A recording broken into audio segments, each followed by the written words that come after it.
How does a nation as vast as China navigate the turbulent waters of economic growth and challenge? An intriguing question indeed. To understand the answer, we need to delve into the story of China's economic journey. China stands today as the world's second largest economy, a position it didn't achieve overnight. For decades, the Chinese economy expanded at an almost miraculous rate, with official figures putting its gross domestic product growing at an average close to 10% a year. Along the way, it overtook Japan and lifted hundreds of millions of people out of poverty, a true economic marvel. Yet, the tide of fortune doesn't always flow in one's favor. China's premier Li Qiang recently acknowledged that the nation's economic performance had faced difficulties, many of which remain unresolved.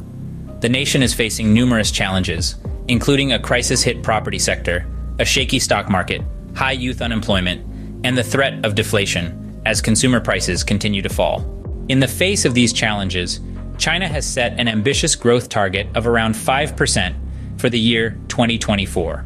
A series of measures have been announced to kickstart the slow recovery from the pandemic. These include the development of new initiatives to tackle problems in the property sector and the addition of 12 million jobs in urban areas. Regulation of financial markets will be increased, aiming to mitigate risks and potential dangers in real estate, local government debt, and small and medium financial institutions.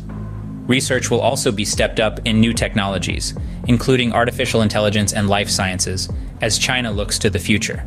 Alongside these economic measures, China will increase its defense spending by 7.2% this year. The nation's defense budget is closely watched by its neighbors and the United States, as tensions remain high over Taiwan. Despite the ambitious plans, skepticism exists. Some critics argue that China's reported economic growth, which Beijing claims was 5.2% last year, could be less than a third of that. The next 5 or 10 years could indeed be difficult for the Chinese economy, as it grapples with both immediate and long-term challenges, ranging from trade and geopolitical tensions to a falling birth rate and an aging population.